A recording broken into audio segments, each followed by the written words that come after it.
அரவணாக்ஸ் நேயர்களுக்கு அன்பான வணக்கங்கள். So Bigg Boss season 8 Tamil இறுதியாக முடிவடைஞ்சிருக்கு. ஸோ இந்த 106 நாட்கள் நம்மளுடைய பயணம் இன்னியோட முடிவடையுது. இதுக்கான ஒரு ப்ராப்பரான ஒரு க்ளோஷர் கொடுக்கறதுக்காகத்தான் இந்த வீடியோ. ஸோ கிராண்ட் ஃபினாலே நடந்து முடிஞ்சிருச்சு. இந்த கிராண்ட் ஃபினாலே நடந்த விஷயங்களை பற்றி நம்ம பேசிட்டு அதுக்கப்புறமா பர்சனலாக சில விஷயங்கள் உங்ககிட்ட நான் ஷேர் பண்ணிக்கணும். அதை நான் சொல்கிறேன். முதல்ல இந்த சீசனில் 106 நாட்கள் 23 கண்டஸ்டன்ட் வைல்ட் கார்டில் 5 பேரோட சேர்த்து 23 பேர் ஒவ்வொருத்தரும் ஒவ்வொரு விதமாக இருந்தாங்க. ஈஸியாக யாரையுமே ஜட்ஜ் பண்ண முடியாத ஒரு நிலைமையில இருந்துச்சு. இந்த சீசனுடைய டைட்டில் வினராக இவங்க தான் இருக்க போகிறாங்க அப்படின்ற ஒரு ஜட்ஜ்மெண்ட்டுக்கே நம்மளால் வர முடியல. ஏன்னா ஒவ்வொரு வாரமும் ஒவ்வொருத்தர் ஸ்கோர் பண்ணிட்டு இருந்தாங்க. அப்படி இப்படின்னு ஃபில்டர் ஆகி நமக்கு ஒரு கட்டத்துக்கு மேலே ஒரு பர்சனை நம்ம சப்போர்ட் பண்ண ஆரம்பிக்கிறோம். அவங்க தான் ஜாக்லின். ஸோ எந்த இடத்துலையும் ஜாக்லினை பற்றி நான் சொல்ல விரும்புகிறது ஒன்றே ஒன்றுதாங்க. ஒரு பொண்ணு 15 வாரங்கள் தொடர்ச்சியாக நாமினேஷனை ஃபேஸ் பண்ணி மக்களால் சேவ் செய்யப்பட்டு இந்த வீட்டுக்குள்ளே ட்ராவல் பண்ணியிருக்கிறாங்க. இது பிக் பாஸ் வரலாற்றில் மிகப்பெரிய ஒரு சாதனை, ஒரு மைல்ஸ்டோனை பதிச்சிருக்கிறாங்க ஜாக்லின். இதுக்கப்புறம் வரக்கூடிய எந்த ஒரு சீசன்லையும் இந்த மாதிரி நடக்குமா அப்படின்னு கேட்டால் அது சந்தேகம்தான். தொடர்ச்சியாக 15 வாரங்கள் ஒருத்தவங்க நாமினேட் ஆவாங்க அப்படின்றது நம்மளால உறுதியாக சொல்ல முடியாது. அப்படிப்பட்ட ஒரு விஷயத்தை சாதிச்சு காட்டியிருக்காங்க. அது மட்டும் இல்லாமல் ஒரு ரிவ்யூவராக எப்பயுமே நியூட்ரலாக தான் பேசணும். நீங்கள் எப்படி ஒருத்தருக்கு ஒன் சைடாக பேசுவீங்க, எப்படி சொம்படிப்பீங்க, நீங்கள் தான் ஜாக்லினுடைய பிஆர், அப்படி இப்படின்னு ஏகப்பட்ட விமர்சனங்கள். எந்த விமர்சனம் வந்தாலும் தயங்காமல் ஜாக்லினுக்கு நம்ம சப்போர்ட் பண்ணதுக்கான ஒரே காரணம், எந்த இடத்துலையும் ஜாக்லினை ஏன்டா நான் சப்போர்ட் பண்ணேன் அப்படின்னு அந்த பொண்ணு என்ன ஃபீல் பண்ண வைக்கல. அது எனக்கு ஜாக்லின் கிட்ட பிடிச்ச மிக முக்கியமான ஒரு குவாலிட்டிஸ்ல ஒன்று. எந்த இடத்துலையும் என்னை ரிக்ரெட் பண்ண வைக்கல. நம்ம தப்பு பண்ணிட்டோமோ, தவறான ஆளுக்கு நம்ம சப்போர்ட் பண்ணிட்டோமோ அப்படின்ற மாதிரியான ஒரு ரிக்ரெட் பண்ணக்கூடிய ஒரு சுச்சுவேஷனை எந்த இடத்துலையும் அவங்க கொடுக்கல. இதுக்கப்புறம் கொடுக்க மாட்டாங்க அப்படின்னு நான் நம்புறேன். ஏன்னா போன சீசன்ல நம்ம அர்ச்சனா அவர்களை சப்போர்ட் பண்ணோம். இப்போ ஏன் அர்ச்சனாவை சப்போர்ட் பண்ணணும்னு சொல்லி நான் ஃபீல் பண்றேன். ஸோ அந்த மாதிரியான விஷயங்களை அவங்க இறுதி காலகட்டங்களில் பண்ணிட்டாங்க. அப்படியே இருந்திருந்தா அர்ச்சனாவுடைய பின்பம் வேற மாதிரியே இருந்திருக்கும். அதோடு அவங்க டிராவல் ஆகிருக்கலாம். ஆனால் அதை அவங்களே உடைச்சிட்டாங்க. ஜாக்லின் அதை பண்ண மாட்டாங்கன்னு 100% நான் நம்புறேன். ஏன்னா அர்ச்சனாவை கம்பேர் பண்ணும்போது ஜாக்லின் வேற. இதுக்கப்புறம் நான் 8 சீசனாக நான் பார்த்துருக்கேன். 3 சீசன் நான் ரிவ்யூ பண்ணியிருக்கேன். இது வரைக்கும் இப்படி ஒரு ஃபீமேல் கண்டஸ்டண்ட்டை நான் பார்த்தது இல்லைங்க. ஒவ்வொரு வாரமும் என்னதான் அடி வாங்கினாலும் எந்திரிச்சு நிற்கணும், ஓடணும். அதுவும் எனக்காக வாக்கு செலுத்தக்கூடிய மக்களுக்காக நான் ஓடணும் அப்படின்னு சொல்லி கடைசி வரைக்கும் ஜாக்லின் நினைச்சிருந்தா அந்த பணப்பெட்டியை எடுக்காம இருந்திருக்கலாம். ஆனால் அவங்க அதை பண்ணலை. எனக்காக ஓட் பண்ணுறாங்கல்ல, இப்போ 5 பேர் போயிட்டாங்க, அவங்க ரிஸ்க் எடுக்கிறாங்க, நானும் அந்த ரிஸ்க் எடுக்கணும். ஸ்கெட்ச் பண்ணி அந்த பொண்ணை தூக்கிட்டாங்க இல்லையா. இப்போ இன்னைக்கு ஃபினாலேல முத்துக்குமரன் தான் ஜெயிக்கிறாரு, ரன்னர் அப் சௌந்தர்யா ஆகிறாங்க. அந்த சௌந்தர்யாவோட இடத்துல நிற்க வேண்டிய ஒரு ஆள் ஜாக்லின். ஜாக்லின் அங்கே நிற்கக்கூடாது அப்படிங்கிறதுக்காகத்தான் அவங்கள தூக்கிட்டாங்க. இது எல்லாருக்கும் தெரிஞ்ச விஷயம், ஊரே அறிஞ்ச விஷயம், சரிங்களா. So I am feeling proud of myself. எதுக்கு அப்படின்னா ஜாக்லினை சப்போர்ட் பண்ணதுக்கு. ஜாக்லினை சப்போர்ட் பண்ணதை நினச்சி நான் ரொம்ப ரொம்ப ப்ரௌடாக ஃபீல் பண்ணுறேன். அவங்க ஜெயிக்கல, ட்ராஃபி தான் அவங்க கையில் வாங்கலை. ஆனால் அதை தாண்டி பல விஷயங்கள் அவங்களுக்கு கிடைச்சிருக்கு. அவங்க ஏங்கின அன்பு, அவங்களுக்கான ரெகக்னைசேஷன், அதாவது சூப்பர் ஸ்ட்ராங் அப்படிங்கிற ஒரு அவார்டை கொடுத்துருக்குறாங்க. இன்னைக்கு நடந்த சம்பவங்கள், நம்ம கப்பு ஜெயிச்சது ஒருத்தர் முத்துக்குமரன் அவர்களுக்கு வாழ்த்துக்கள், ரன்னரப்பான சௌந்தர்யா அவர்களுக்கு வாழ்த்துக்கள், யாரெல்லாம் இந்த டாப் 5 இருந்தாங்களோ அவங்க எல்லாருக்குமே வாழ்த்துக்கள். நீங்கள் எதை நினைச்சு இந்த பிக் பாஸ் வீட்டுக்குள்ளே வந்தீங்களோ அந்த ஒரு கனவு உங்களுக்கு நினைவாகிறதுக்கு மனமார்ந்த வாழ்த்துக்கள் அரவிந்த் டாக் சார்பாக. ஸோ அதை நம்ம சொல்லிக்கிறோம். ஜாக்லின் பண்ண சம்பவங்கள் இன்னைக்கு இருக்கு இல்லையா, வேற மாதிரியான சம்பவம். எப்படி வேற மாதிரியான சம்பவம்? அதாவது ஜாக்லின் வரும்பொழுது அங்கே இருக்கக்கூடிய மக்களின் ஆர்ப்பரிப்பு, எல்லாருடைய ஆடியன்ஸும் அங்கே இருந்தாங்க. நாட் ஓன்லி ஜாக்லின், மற்ற ஃபேண்டமுடைய ஆட்களும் அங்கே இருந்தாங்க. எல்லாருமே ஒருமித்த குரல் கொடுத்தாங்க ஜாக்லினுக்கு. அதை பார்க்கறதுக்கே ரொம்ப நல்லா இருந்துச்சு. இதுதான் ஜாக்லின் சம்பாரிச்சது. என்னதான் எல்லாருக்கும் முரண்பாடு இருக்கும், ஜாக்லின் மேலே எல்லா ஃபேண்டமுக்கும் ஒரு வருத்தம் இருக்கும், கோபம் இருக்கும். அது எல்லாமே தாண்டி இந்த பொண்ணுக்கான ஒரு டிசர்விங்கான ஒரு க்ளோஷர் கொடுக்கணும் அப்படின்னு நினைச்சாங்க பார்த்தீங்களா, அதை நம்ம பாராட்டோம். ஜாக்லினுடைய இந்த எவிக்ஷன் டிசர்விங் இல்லை அப்படின்னு எல்லாருமே ஒட்டுமொத்தமாக ஃபீல் பண்ணாங்க. அது ஜாக்லின் சம்பாரிச்ச சொத்து. அஃப்கோர்ஸ் ஜாக்லின் போகும்போது நமக்கு அவ்வளவு வருத்தமாக இருந்துச்சு. ஒரு கூட்டமே சேர்ந்து ஒரு நாள் முழுக்க ஜாக்லின் போனதை நினைச்சு வருந்தி பேசி அழுது அதுதான் ஜாக்லின் சம்பாரிச்ச மிகப்பெரிய சொத்து. கப்பை தாண்டி, கப்பெல்லாம் இதுக்கு முன்னாடி ஒண்ணுமே கிடையாது என்னை பொறுத்த வரைக்கும். நான் அதுதான் சொல்லுவேன். ஜாக்லின் அவர்கள் வந்து எட்ட முடியாத மற்ற கண்டஸ்டன்ஸ், ஈவன் இந்த சீசனுடைய டைட்டில் வின்னர் எட்ட முடியாத ஒரு உயரத்தை எட்டி இருக்கிறாங்க. சரிங்களா? ஸோ அது என்னைக்குமே மாறாது. அது வந்து என்னைக்குமே மாறாது. இன்னைக்கு பொறுத்த வரைக்கும் ஜாக்லின் அவர்கள் ஸ்டேஜ் ஏறும் பொழுது அவங்களுக்காக பிளே செய்யப்பட்ட ஏவில எனக்கு பெருசா உடன்பாடு இல்லை. எனக்கு அந்த ஏவில பெருசா உடன்பாடு இல்லை. ஏன் சொல்றேன் அப்படின்னா, ஜாக்லின் மாதிரி ஒரு ஃப்ரெண்டு நமக்கு கிடைச்சிருவாங்களா அப்படின்னு பல பேர் ஏங்குறாங்க. இந்த மாதிரி ஒரு ஃப்ரெண்டு இருந்தா நமக்கு நல்லா இருக்குமே அப்படின்னு. இந்த வீட்டுக்குள்ள 15 வாரங்களும் ஜாக்லின் மேல வைக்கப்பட்ட ஒரு விமர்சனம் என்ன, நட்பை வச்சு ஜாக்லின் கேம் விளையாடுறாங்க அப்படின்ற அந்த ஒரு பாயிண்ட்டை தான் வச்சாங்க. ஆனா அந்த ஏவில ஜாக்லினுடைய ஃப்ரெண்ட்ஷிப் பத்தின எந்த விதமான பார்ட்டும் இல்லை. இந்த கோவா கேங், சௌந்தர்யா ஜாக்லினுடைய அந்த பாண்ட் அழுவுறதெல்லாம் காட்டியிருக்காங்க. அந்த ஃப்ரெண்ட்ஷிப்னுடைய அழகான இன்னொரு பக்கத்தை அவங்க காட்டலை. ரயன் ஜாக்லினுக்கு நடுவில் இருக்கக்கூடிய அந்த ஒரு நட்பு. ரயனை பாருங்க, ரயன் தான் 5வது நபராக எவிக்ட் செய்யப்படுறார்.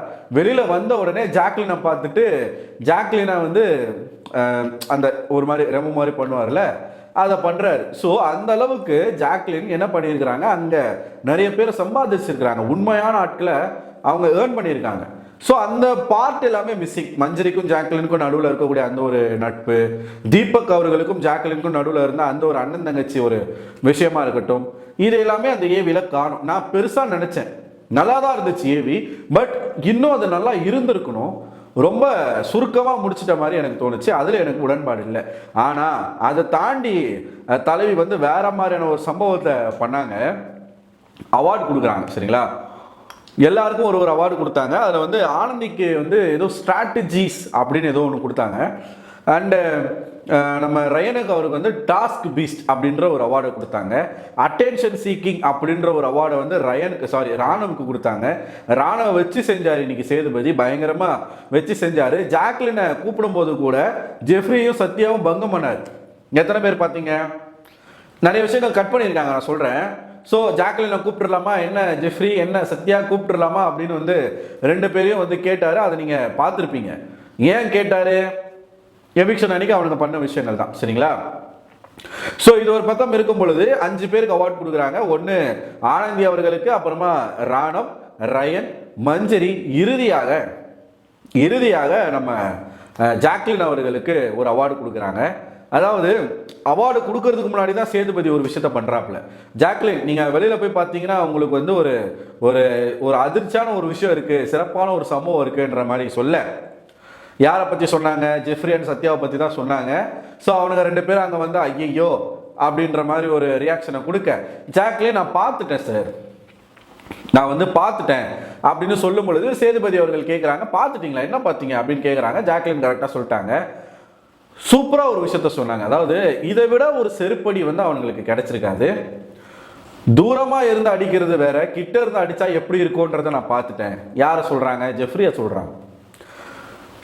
சொல்கிறாங்க. ஏன்னா இந்த பையன் இருக்கான்ல, இந்த பையன் அக்கா அக்கான்னு சொல்லி என்னெல்லாம் செய்யக்கூடாதோ அது எல்லாமே செஞ்சிட்டான். அப்போ இவர் நம்ம சத்யா அவர்கள் வந்து முந்திக்கிட்டு, ஜாக்லின் நீங்கள் எவிக்ட் ஆனதில் எங்களுக்கு ரொம்ப வருத்தம் தான், நாங்கள் அதுக்காக நாங்கள் சிரிக்கலை, இங்கே நிறைய பேர் நிறைய ரியாக்ஷன்ஸ் கொடுத்தாங்க, அதுக்காக தான் நாங்கள் சிரித்தோம் அப்படின்னு ஒரு உருட்டினாப்புல சேதுபதி அவர்களும் வந்து அவரே போட்டு கொடுத்துட்டு அவரே காப்பாற்றுறதுக்கு ஒரு விஷயத்த பண்ணார். ஏமா இல்லைம்மா ஜாக்லின், உண்மையாகவே அவங்க அதுக்கு தான் சிரிச்சாங்க, நீங்கள் நினைக்கிற மாதிரி கிடையாது அப்படின்னும் போது ஜாக்லின் ஆமாம் சார் தெரியும் சார் அப்படின்ற மாதிரி எடுத்துக்கிட்டாங்க. சரி ஓகே. சிரிக்கும் போது அங்கே எல்லாருமே நடிக்கிறாங்கன்னு சொல்லிட்டு சிரிச்சாங்க, அக்செப்டட். டான்ஸ் ஆடினாங்களே, அது என்ன? ஜாக்லின் போனதுக்காக நான் ஆடுறேன்னு சொல்கிறீங்களா? இப்போ தான் எனக்கு அதிகமாக ஆடணும்னு தோணுதுன்னு சொல்லிட்டு ஆடினாங்களே, அதுக்கு பேர் என்ன? ஒருத்தர் இருக்கார் டேஷ் தீ, அவர் வந்து தன்னைத்தானே ஒரு டேஷ் தீயாக நினச்சிக்கிட்டு இருக்காரு. உட்காந்த சோஃபா விட்டு எழுந்த முடியல, உட்காந்த இடத்த விட்டு எழுந்த முடியல, அப்படியே உக்காந்துட்டே இருக்கிறாப்புல. அவர் வெளியில வந்து பயங்கரமா பேசினாரு. எதுக்காக ஜாக்லின் போனதுக்கு எதுக்காக அவங்க வருத்தப்படணும்? ஜாக்லினால பாதிக்கப்பட்டிருக்காங்க. அவங்க எப்படி ஜாக்லினுடைய எவிக்ஷனை வந்து சேடா ஃபீல் பண்ணுவாங்க, செலிப்ரேட் தானே பண்ணுவாங்க. என்ன பாதிக்கப்பட்டாங்கன்னு கேட்டா பதில் இருக்காது.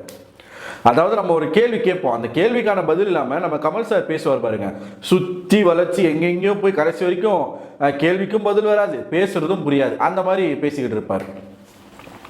ஸோ அப்படிப்பட்ட ஒரு நபர் ஸோ இது சத்யா அவர்களுக்கும் ஜெஃப்ரி அவர்களுக்கும் மிகப்பெரிய ஒரு செருப்படி. அப்போ கூட நீங்கள் பார்த்தீங்கன்னா சத்யா எந்திரிச்சு ரெகுலேட் பண்ணி பேசுகிறாப்புல, நான் வந்து உங்களுக்கு அது வருத்தமாக இருந்ததுன்னா சாரி அப்படின்ற மாதிரி சொல்கிறாங்க. ஜெஃப்ரியோட ஆட்டிடியூடை பார்த்தீங்களே, அதாவது காஜி தலைக்கேறிய ஒருவனுக்கு அப்படி தான் இருக்கும், அப்படிதான் இருக்கும். வீட்டுக்குள்ள வேற ஏதோ மாத்திரை கீத்திரெல்லாம் பேசியிருக்கிறாப்புல தலைவர், மண்டை ரொம்ப சூடா இருக்கு மாத்திரை வேணுன்ற மாதிரிலாம் பேசியிருக்கிறாப்புல. எண்ணமும் செயலும் எங்க இருக்கணுமோ அங்க இருக்கக்கூடிய ஒரு நபர்கிட்ட இருந்து நம்ம வேற எதுவுமே எக்ஸ்பெக்ட் பண்ண முடியாது. கரெக்டா? எதையுமே நம்ம எக்ஸ்பெக்ட் பண்ண முடியாது. நமக்கு ஸ்பைடர்மேன் படத்துல ஒரு டைலாக் வரும், எனக்கு ரொம்ப பிடிச்சிருக்கும். சக்தி அதிகரிக்க பொறுப்பும் அதிகரிக்கணும் அப்படின்ற மாதிரி சொல்லுவாங்க. ரெஸ்பான்சிபிலிட்டிஸ் ஒன்று உனக்கு இருக்கணும் அப்படின்ற மாதிரி ஒரு டைலாக் இருக்கும். அது எல்லாருக்கும் பொருந்தும். அதே மாதிரி உனக்கு புகழ் வெளிச்சம் கிடைக்குது அப்படின்னா அதுக்கேற்ற ரெஸ்பான்சிபிலிட்டிஸ் உனக்கு இருக்கணும். தலகணத்திலேயோ மமதிலேயோ போதையிலையோ இதுவே ஒரு மிகப்பெரிய போதை. என்ன போதை? செலிபிரிட்டி அப்படிங்கிற அந்த ஒரு போதை இருக்குல்ல, அதுவே ஒரு மிகப்பெரிய போதை. நம்மளை என்ன பண்ணும்? அது அழிச்சிடும். அதெல்லாம் விட்டுறணும். நம்ம இன்னும் போகவே இல்லை, நம்ம இப்போதான் ஆரம்பிச்சிருக்கோம். நம்ம இன்னும் போகிறதுக்கு ரொம்ப தூரம் இருக்கு. நான் தான் அசல் கோளாறை வந்து ஜெஃப்ரி கிட்ட பல இடங்களை நான் கம்பேர் பண்ணியிருப்பேன். அசல் கோளாறு அவர் வந்து சீசன் 6ல் இருக்கும் பொழுது தவறுதலாக ஒரு விஷயம் பண்ணுறாப்புல, அதுக்கப்புறம் வெளியில் வந்து தெளிஞ்சு அவன் முதல்ல அவன் கிட்ட இருந்து தூக்கி போட்டது அவனோட தலகணத்தை தான். அதனால தான் இன்னைக்கு அசல் கோளாறு பயங்கரமான ஒரு உச்சத்தில் இருக்கிறாப்புல. அசல் கோளாறை தவிர்க்க முடியாத ஒரு இடத்துக்கு போயிட்டார்ல, உண்மைதானே? என் நண்பன் அப்படிங்கிறதுல எனக்கே ஒரு பெருமையாக தான் இருக்குதுங்க. ஸோ இப்போ வரக்கூடிய எல்லா படத்துலையும் அட்லீஸ்ட் ஒரு பாட்டு வந்து அசல் கோளாறு பாடுறாப்புல. தமிழ் மட்டும் இல்லை, மலையாளம் இப்படி அதர் லாங்குவேஜஸ்லாம் பாட ஆரம்பிச்சிட்டான்.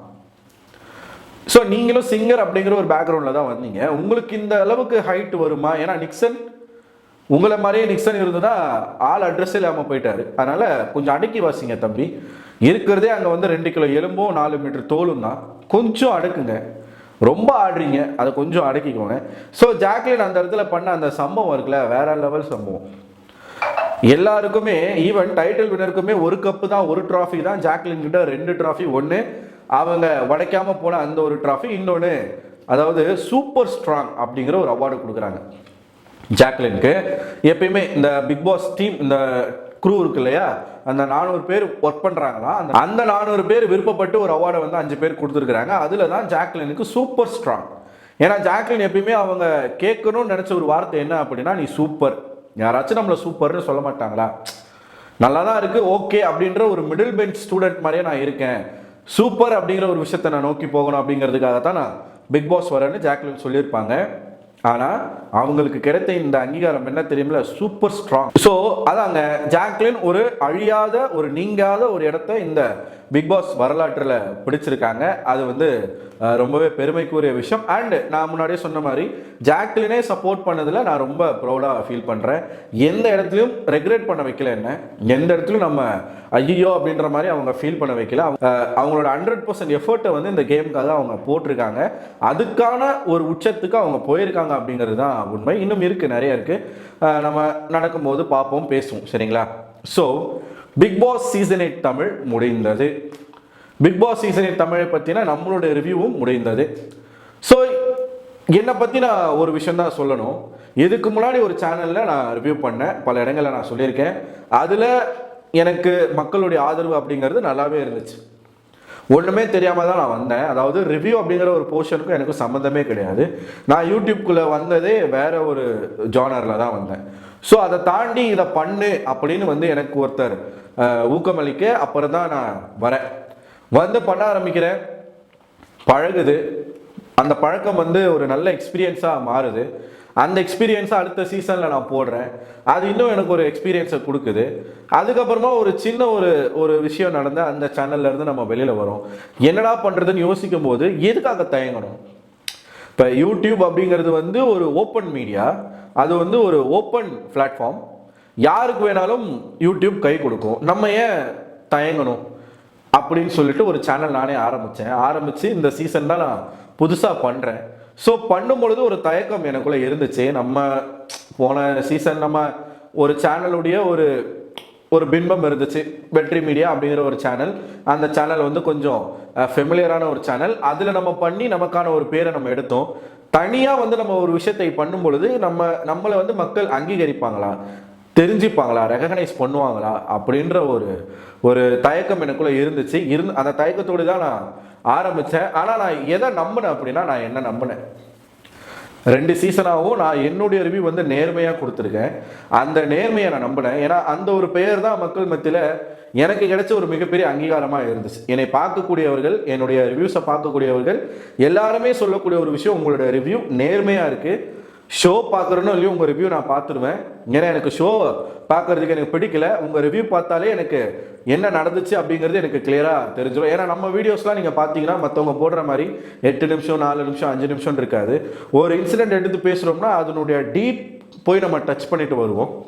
நடந்தது என்ன, யாரால் நடந்துச்சு, எதனால் நடந்துச்சு, அப்போ அங்கே யாரெல்லாம் இருந்தாங்க, இதுக்கு என்ன காரணம், சுச்சுவேஷன் என்ன, இப்படி எல்லாமே நம்ம டோட்டலாக பேசுவோம். ஸோ இதை பிடிச்சி பல பேர் வந்து சும்மா நீங்கள் யோசிங்களேன், ஒருத்தன் உட்காந்து 1/2 மணி நேரம் பேசுகிறான், எத்தனை பேர் அதை கேட்பாங்க, எத்தனை பேருக்கு அதை கேட்கறதுக்கு விருப்பம் இருக்கும்?